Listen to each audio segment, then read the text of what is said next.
Hi guys, Lauren Hope here from Moving On TV, and I'm on my way to a therapeutic community conference at the Cumberland Lodge. Just came out of Windsor, beautiful town.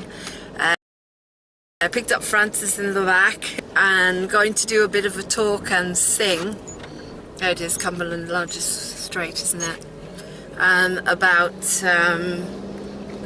my experience of the therapeutic community and everything that I've been through in the last 6.5 years since I left. So I don't know if you can join us in there, but I'll see what I can do to get as much as possible out in this report. So take care, and I'll see you soon. Today is October the 18th, and I'm in Windsor off to the Cumberland Lodge Hotel. Take care. Bye-bye.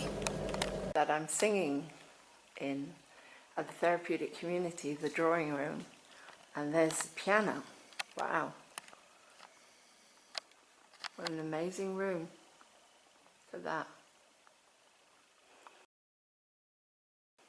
Cumberland Lodge. I'm at the therapeutic community conference today, and Francis and I are just going to play a little bit of Sous le ciel de Paris. Today I'm talking about how to stay sane in a crazy world. Okay.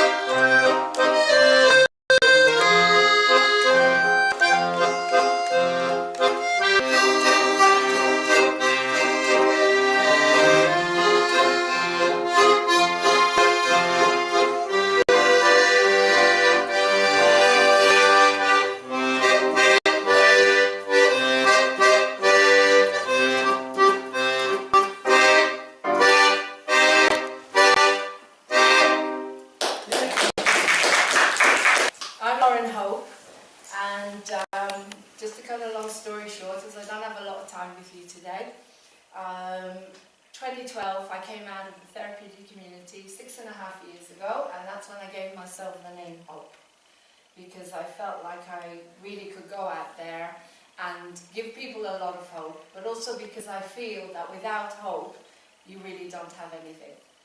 So we're going to do another song now from the show Piaf Love Conquers All, because Piaf Love Conquers All, as, apart from the therapeutic community, has been my biggest triumph. Last year, 2016, we went on the Brighton Fringe. That was the second time that we've been on, and it was the day my father died.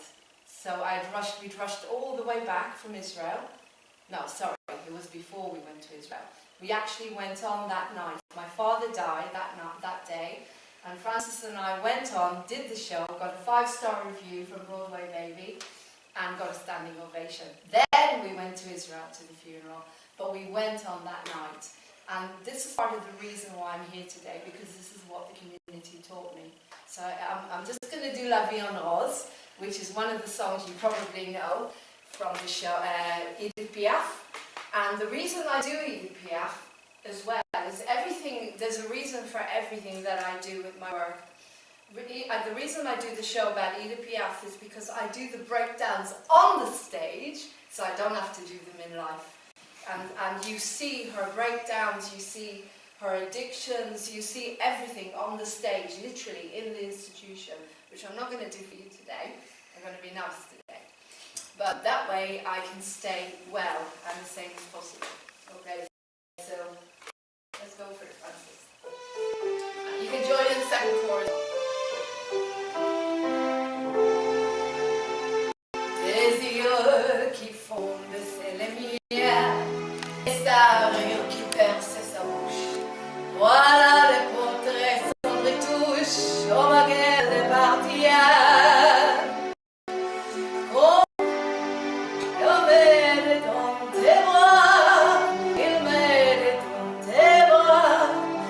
Vois la vie en rose, il me dit des mots d'amour,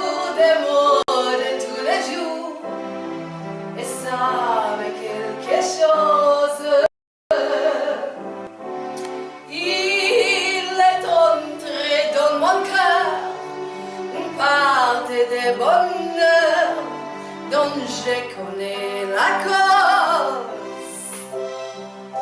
C'est lui pour moi, moi pour lui dans la vie. Il me l'a dit, la journée pour la vie. Et que je l'aperçois, alors je sens en moi un cœur qui bat. With eyes that burn into your soul, a smile that spreads across his face. He is perfection, he is grace, the man I love. Hold me close and hold me fast. The magic that you cast, it is la vie en rose. When you kiss me, heaven sigh, and when I close my eyes, it is la vie en rose. When you press me to your heart, I feel the world apart, a world where roses bloom. And when we speak, angels sing from above. And every song seems to turn into love song. Give your heart and soul to me, and it will always be la vie en rose.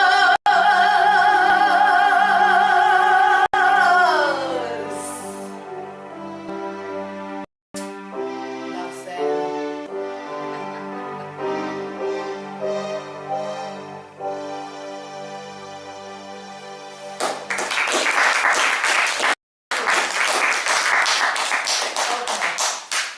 Whew. So, I haven't been on the stage for a while because last year, as I said, I had a serious accident and I broke my leg and I was in a wheelchair for 4 months. Now, how do you stay sane in a wheelchair? Overnight, boom, I'm in a wheelchair, can't walk at all. Dad just died and my whole family cut me off. I was just, how do you do it? How do you do it? Well, it's thanks to the therapeutic community. So basically I'm going to tell you a little bit about the therapeutic community and how it saved my life.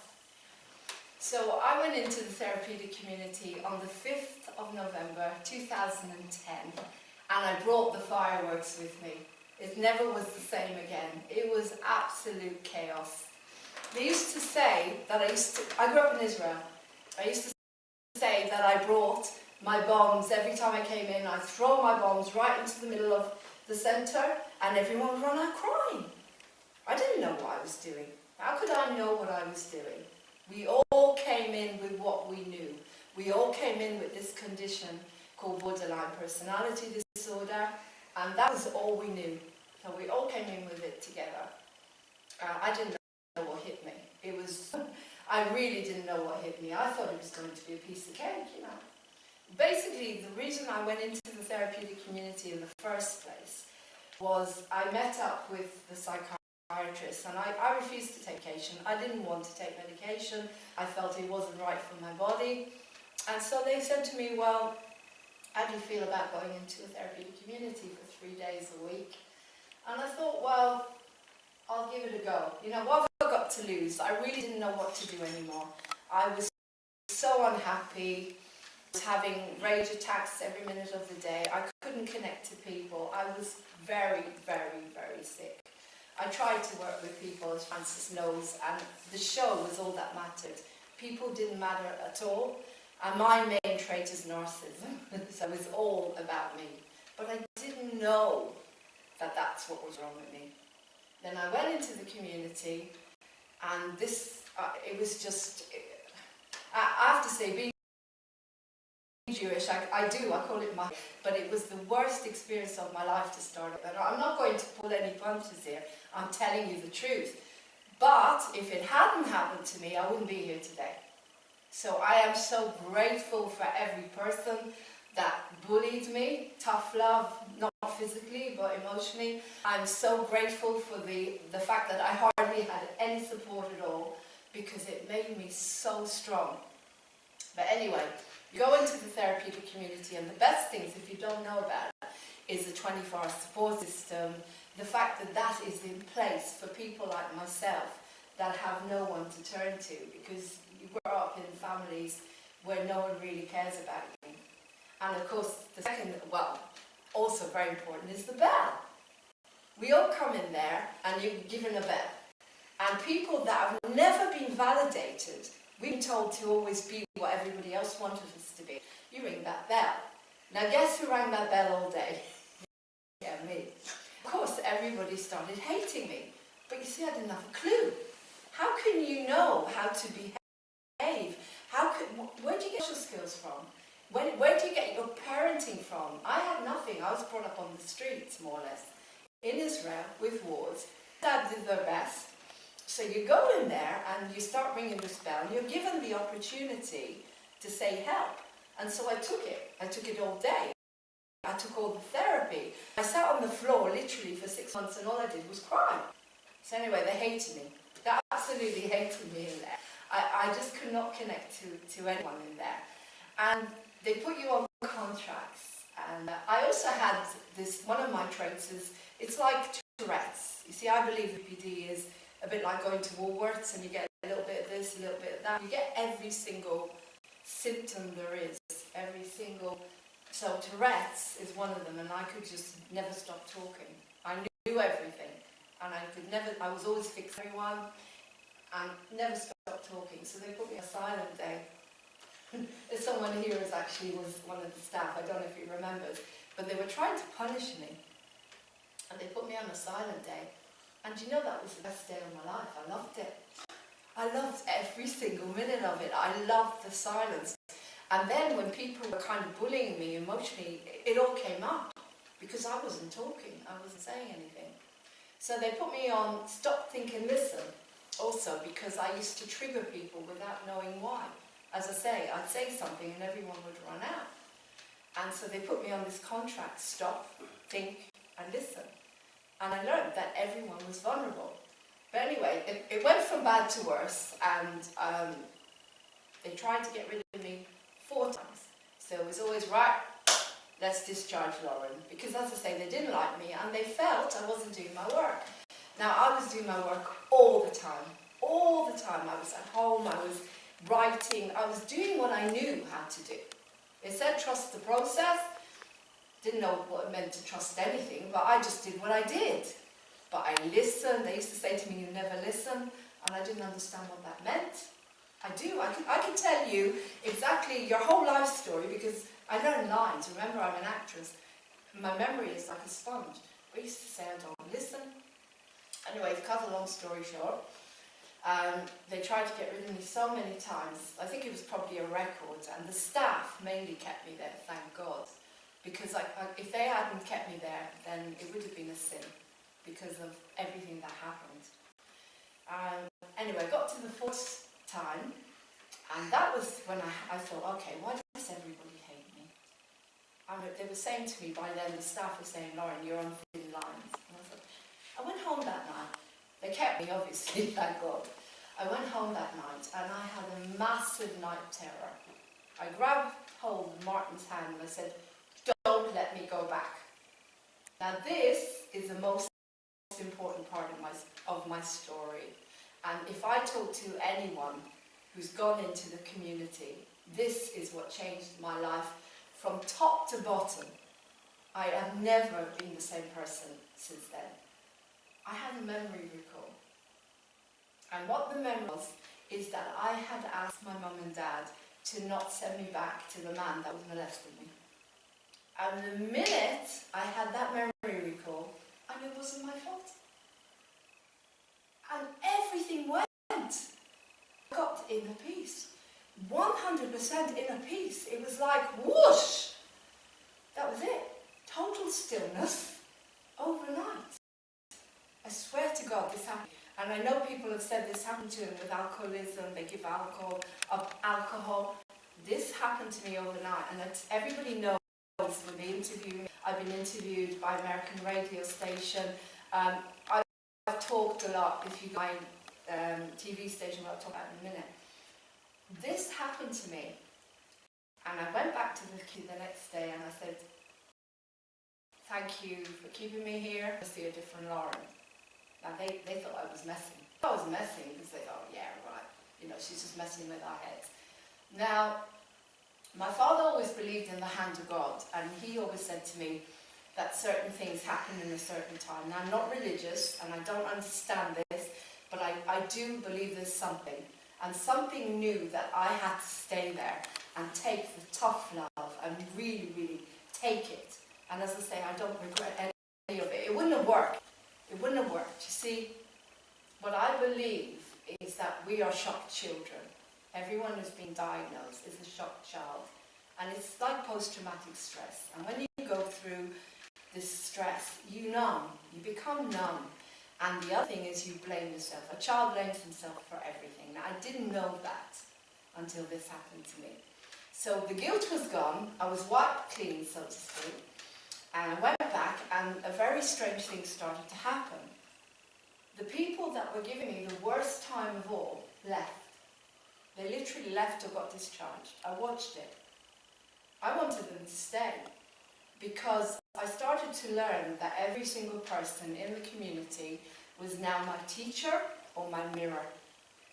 So when someone threatened me, they wanted to kill me and tear my head off when I said they had nice makeup, I realised that that was my rage. That I would go home before I had my awakening. I would scream at my husband. So every single thing that happened in there, like when we wanted to get feta, I wanted feta cheese when someone was so stuck. They thought, we can't have feta cheese, we have to have the same thing. I thought, oh my God, I do that. Not with the feta cheese, but I do that in life. Everything's got to be perfect. So anyway, bit by bit, I saw people starting to sit beside me and starting to say, wow, you're so peaceful, Lauren. But it started to change, and the people that stuck it and stayed till the end became my friends. I've been to their weddings. I've protected one, which she goes through absolute hell, and she didn't get the tough love. So I'm here to say, you need to put me into the TCs. You need to get me out there talking, because people need to do their work. And what I mean by that is just take it. Just take the shit. Sorry. Just take the crap. Take everything that is thrown at you, because you will be reduced to where you need to be. And then you'll get the magic. I don't know how many people have come out of TC and feel like I do. But anyway, I came out of there. I had a standing ovation after the 18 months, because nobody believed I was going to make it. So I'm going to sing in a minute. I came out there and I thought, okay, I'm ready now to run my theatre company. I've always wanted to run a theatre company. I've been singing since I was 13 years old. I just never knew how to work with people, because I used to upset them all the time, as I said. But I didn't know that people were more important than the show. But when I came out of the community, I learned so much about people. I learned how everyone is vulnerable and deserves respect. I learned structure. I learned how to get up and go there, you know, every day, 3 days a week. There was structure. So I was ready to set up Moving On Theatre. And the reason I called it Moving On Theatre is because we had the Moving On group, if anyone remembers. So I thought I'll call it Moving On Theatre, because to me the most important thing is to keep moving on, even if it's like a tiny, tiny goal. Like if you remember, I said I was in a wheelchair for 4 months. How do you move on in a wheelchair? Look, there's always a way to move on, you know, and I never took medication, swear to God, the whole time I've been out from the community, I've never touched anything. And everyone who knows me knows that's true. I never take medication. I always figure out a way how to do it. But that's in my toolbox, and I'll tell you a bit in a minute. So we're going to move on we've done Piaf. We're going to move on to the next art I decided to do with Moving On Theatre. So I started Moving On Theatre. I did a little show called A Couple of White Chicks, a comedy. And then I thought to myself,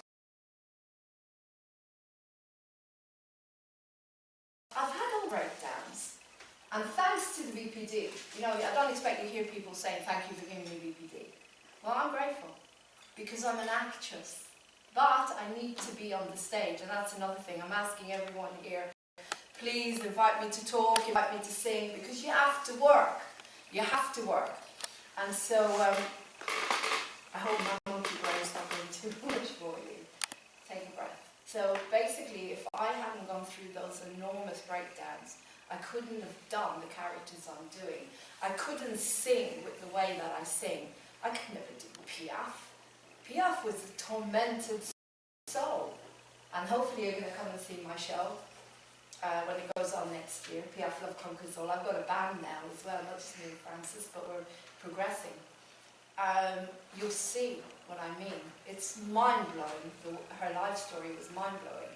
But if I hadn't gone through the breakdowns, I couldn't do that. But then I decided, once I'd done Piaf, and I knew it really well, I thought, I need something else. And I thought, well, I'm a trained soprano. I love Maria Callas. Why not find a show about Maria Callas? You see, I was very lucky. A guy called Roger Peace gave me this show called Love Conquers All, which is what I believe. And that was Piaf, just very quickly. And he gave me that show to tour. But then once I'd done that, I thought, well, I need something else. So I found this beautiful show called Maria by a wonderful writer called Alma Bond. I sent her my videos and she said, you can do it, just do it. So it shows the versatility of my acting, and it shows the versatility of my singing. So very quickly we're going to go from Edith Piaf into Maria Callas, the opera singer. And we're going to do a song where I, as Maria Callas, I am probably about 18 years old. And I'm begging my father to find anything to support me. And he says, Maria, go work in a pharmacy. So I say, Father, one day I will perform at the opera house. And I sing, oh yeah, you know,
shows that movie's doing.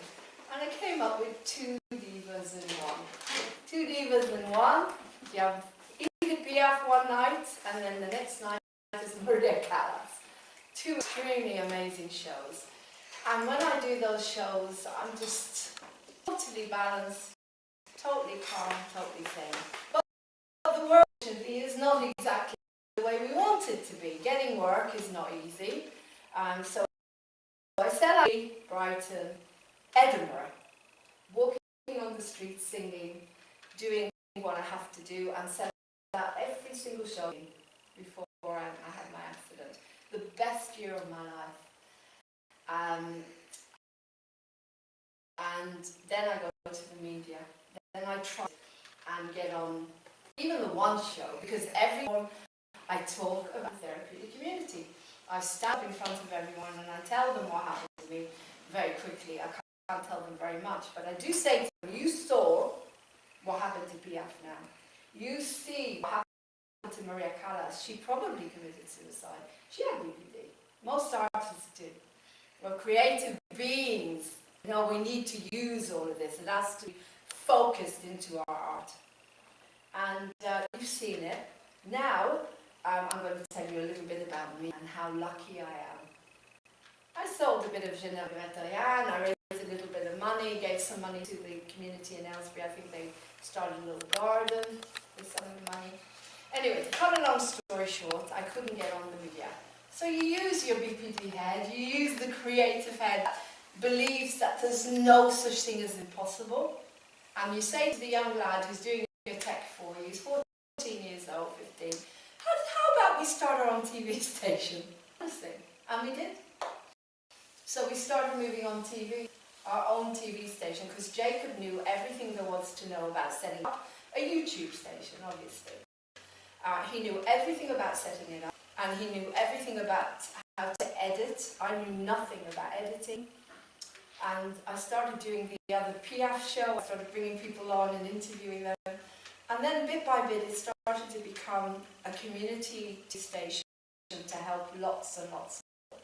So to put the good stuff out there, like the happy news, you know, because one of the things I recommend is that you don't watch the news anymore. If you want to get depressed and you want to get sick, then sit and watch the news all day, you know, because a lot of people unfortunately do. So moving on TV is basically the station to give you hope, bringing the hope back into your life. That's what I say in my logo. And anyway, Jacob left. He grew up. He decided he wanted to do another job. So I just said, I'm giving up. That's the end of moving on TV. No, I used that creative brain again, and I trained myself. I practiced, and I became my own editor. So I learned how to film, but filming anyone could stand with a camera and film. But I learned how to edit. I got Adobe and I started making all my own programs. Do you know where I was? 2 weeks, actually this time last week, Martin and I were in America and we were filming the Maasai tribe. They come all the way from Africa and they do everything they can to support the young girls, and I filmed it and I sang, and this is how far I'm getting, thanks to therapeutic community. As I say, without what happened to me in the therapeutic community, I wouldn't be here today, because I've gone through so much. So anyway, so I've got lots to tell you, and it'll go on and on and on. You have to come and see How to Stay Sane in the Crazy World, because that's going to be my one-woman show, where I'm going to present everything very structured. Today it's a bit like, I'm not exactly sure, I'm just telling you what comes from my heart. And the most important thing I want to tell you today, because I know that you're here to learn more about what therapeutic communities are. It's the way forward, I have no doubt about it. Now, when I talk to people, I never say don't take medication. I never say that. What I do say is go and see a doctor, and if you have got the opportunity, go to a therapeutic community. Because to me, if you can get what I've got, if you can get your life back, and you're talking about, I'm 60, so when I went into the community I was just over 50, 53 I think, and I got my life back at 55. I had never had a life, never. I could never work, because everywhere I tried to work, I couldn't settle anywhere, but I didn't know why. But in the community, I learned what was wrong with me, I learned how to structure my life, and I learned that people are more important than anything else. And I also learned, which the woman who was running it used to say to me, Lauren, you put yourself in other people's shoes. And I've become an empath through that. I'm very, very emphatic with people. And when my father was dying, it was very, very sad. I couldn't have done this before TC. My father forgot me overnight. He was very old, but he fell and he forgot me overnight. And I went over there and I sat with him and I held his hand and I talked to him about dying. And he was the person I loved more than anything in the world. But I was able to disconnect that and hold his hand and calm him and sing to him and help him to move on. And all of these things, as I say, I've been married 23 and a half years. Martin and I never had a marriage. But that's another thing. When you come out of the community, or because you're not allowed to have counselling while you're in there, make sure that your family, your friends, the people that you're around know about your condition. They need to know what BPD is. It doesn't go away. I'm not going to pretend it goes away. You know? 2 days ago, we got back from America and everything was very easy because I was working voluntarily and work was just turning up. You got back to England and everything went dead again. And you never get over this. You never get over whatever this is. It's like an alcoholic will never really get over alcohol. It's all to do with, it's like you don't, for me it's the stage. For me it's performing and the stage and talking to people. I love connecting to human beings. I love interviewing. So my work is what keeps me well and keeps me sane. But you know, I still have breakdowns, not breakdowns, but I do have rage attacks. We have a rage room, so I can throw some stuff around. But I get out of it. I get out of it very quickly. I never stay with it. To me, it's for life. So you need to educate your partner. Martin and I went for counselling together, and he understands. We understand the condition. I've done so much reading about it. When I do How to Stay Sane in the Crazy World, I'm going to actually portray some of my personalities. If you come and see Piaf and Maria, you'll see my personalities. You know, this condition is very good for artists, very good for actors, because you can just jump into a different character so quickly and so easily. So moving on, what I've done, because and what I'm saying to you, I'm being very honest with you and I'm telling you everything. I'm basically saying that I'm looking for work. I need to work. In order to stay sane and balanced in the world, you need work. And I was interviewed by a mental health magazine a while ago, and she said to me, why is it so important for you to be on the stage? And she said, is it because you need the recognition? I said, no, it's not about that at all. It's because I have a job. You see, when you go to the community 2 days a week, you're up at 8 a.m., you're in by 9, whatever, you have that structure. You have to have structure. So when I go on the stage, I could be in a low space, and as I say, I do get, of course, I'm human. And then this will turn up, and we've planned to do, say, a show on Facebook. We do shows on Facebook. When I was in the wheelchair, I did the whole of Piaf Love Cortisol on Facebook. You can find it if you join me on Facebook. So, but before Francis turned up, I was very low. Anyway, Francis turns up, you put on the little black dress, on the wig, and that's it. You're ready to go. You're ready to go because you're working. It doesn't matter that it's Facebook or whatever, you've got an audience. It's not about recognition. It's not about the ego at all, performing. Not for me anyway. For me, it's about connecting to everyone. Because I believe that we all connect. And when I go into the audience and do La Vie aux Nonnes and I give people flowers and roses and we all sing together, it feels like, in a way, we're a family. It feels like a way we're connected in some way and we're all there together.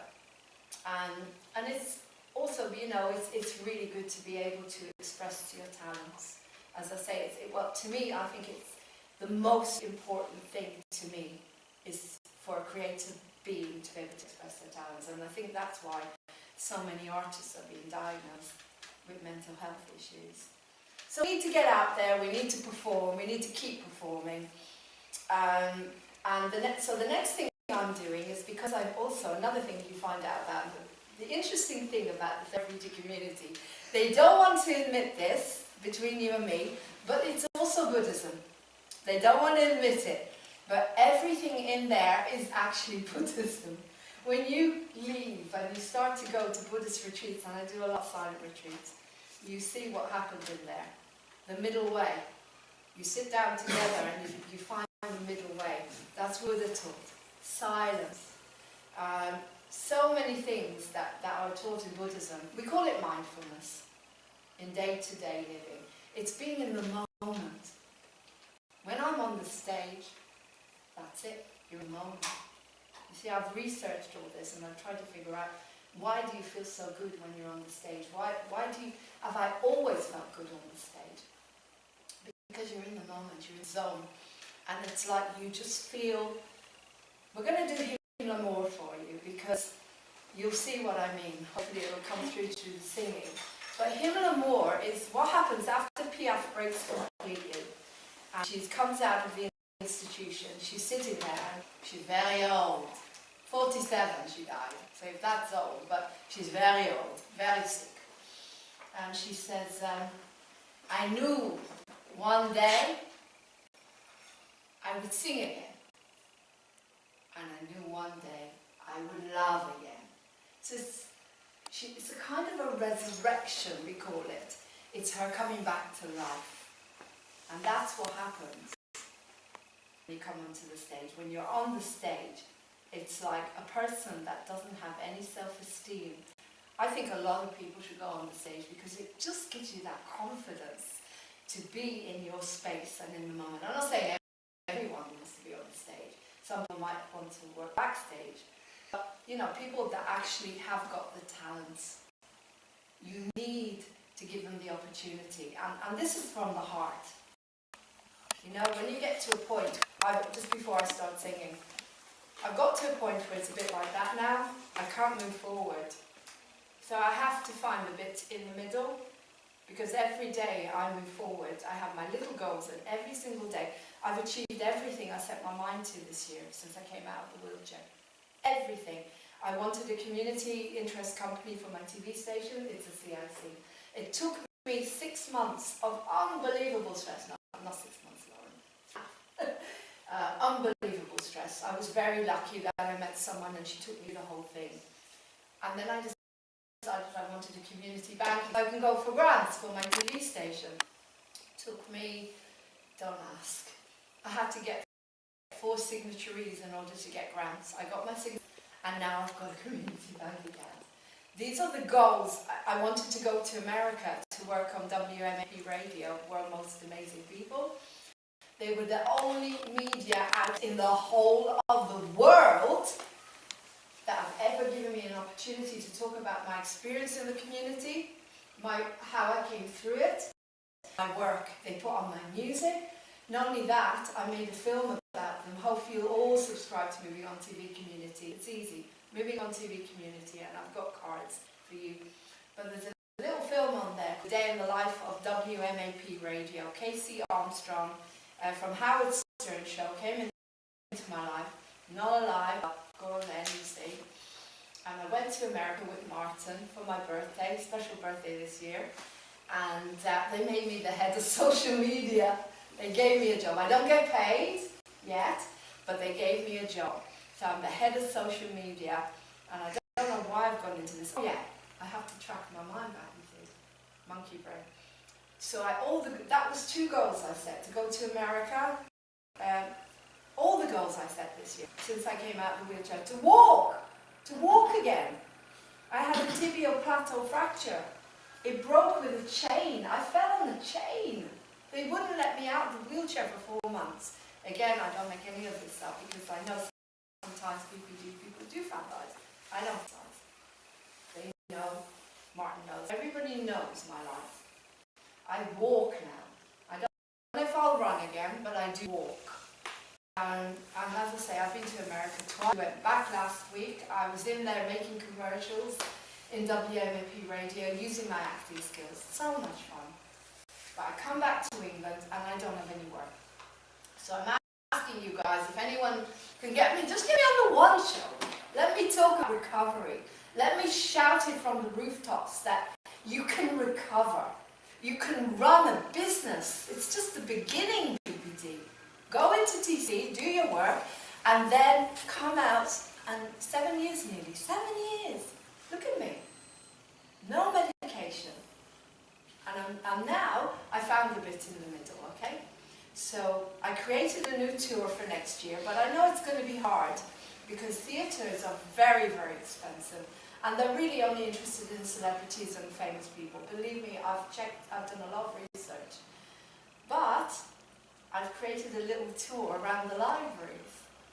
Because I went around with the Maasai in America and I thought, well, Lauren, you can do that. You've done bigger things than that. So I've been contacting all the libraries and I'd love to come into TCs, and anyway, just invite me. It's called How to Be Sane in a Crazy World. And it's my toolbox of recovery with a bit of singing and talking, but it will be structured. Well, we will. Okay. I'm looking into that. We need to be aware of times we're working with the structure Of too. course. Is it okay? So we've got about another 5 minutes. We're just going to finish with him now. more. Yeah. But like I say, you can buy cards, which I actually produced. Another goal that I was to create these cards. They're £10 and they're full of wisdom. They're not angel cards or anything like that. They're TC cards with a lot of wisdom. Just choose one quickly so you'll see what I mean. I know that this is the problem, restriction of time, but just very quickly, I have to earn a living. And so I created this tour and something down to earth. I'm going to choose one card. Choose a card. Shall I read it out or will you read it out? I'll read it out for you. Thank you. Let's see what John shows. Because you can use this. Nurture yourself. Today is your time, my friend. I had a beautiful massage last week because it helped me to relax and switch off. You are always giving to others. Now is your time to take something back. When we don't take time to take some love back, then we will suffer. After all starts with us. We have to look after ourselves so we can give more to those we love. So today, as you chose this card, make a list of all the things you enjoy. The smallest may be to have a nice bath, read a book, eat your favourite food. Even a little chocolate is good. Don't cut out the things you love, as then you will crave them. Use common sense though. Don't overindulge too much. To me, a wonderful salad now is much more exciting and tasty. So self-nurture today, my friend. So you go around all day saying, today I will give myself some nurturing by listing the things that I enjoy doing and trying to do at least one. And you will have a much better day. So I'm going to finish with him no more. You can purchase the cards, they're £10. Buy them for your friends. Christmas is coming up. And we've even got the bell in here. I was hoping I was going to pull the bell. The metaphorical bell that you can ring when you need help. Okay, we'll go for him no more, as I know we're time restricted. And if you want to come, please come talk to me later. So I'd really like to talk to you. Thank you.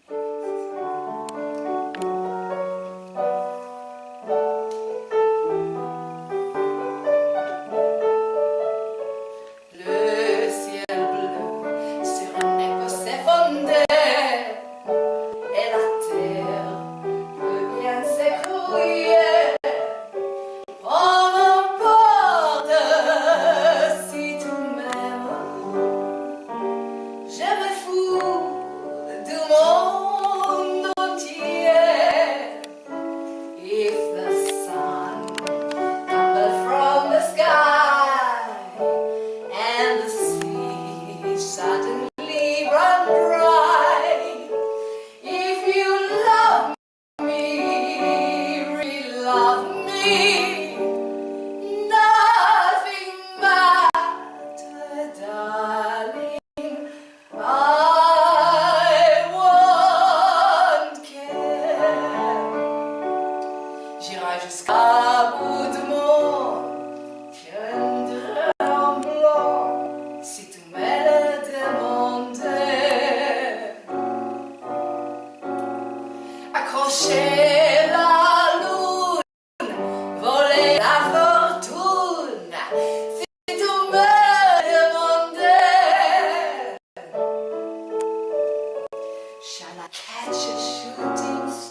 task, I'll do anything you ask. If you love me still,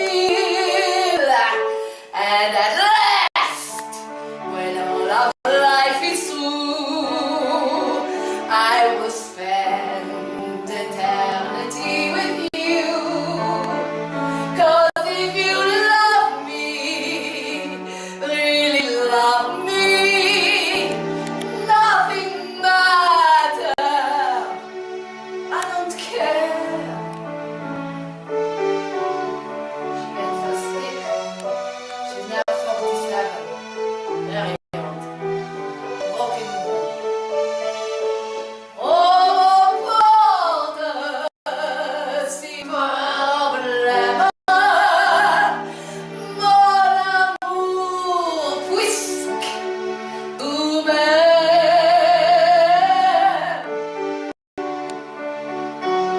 I truly believe that love conquers all. 'Cause if you love me, really love me,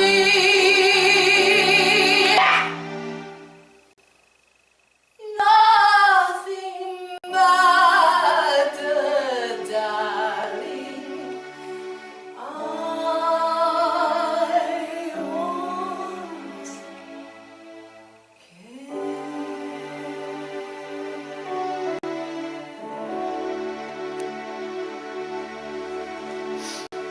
Thank you.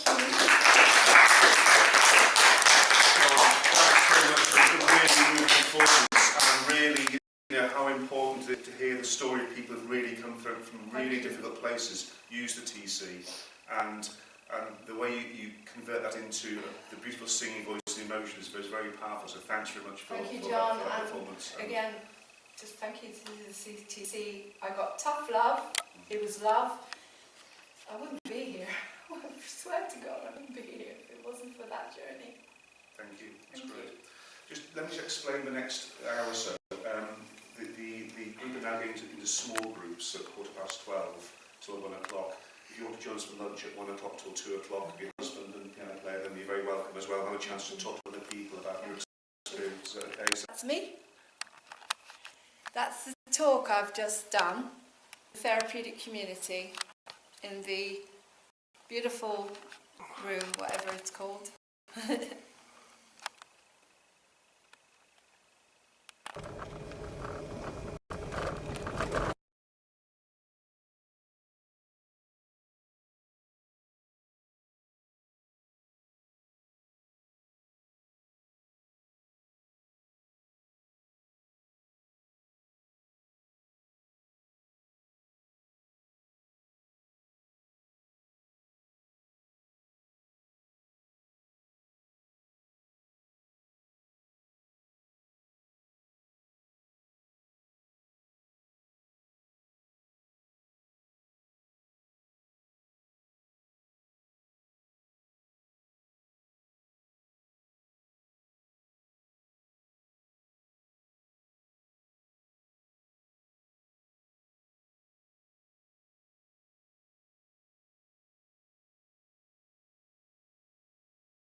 Yeah.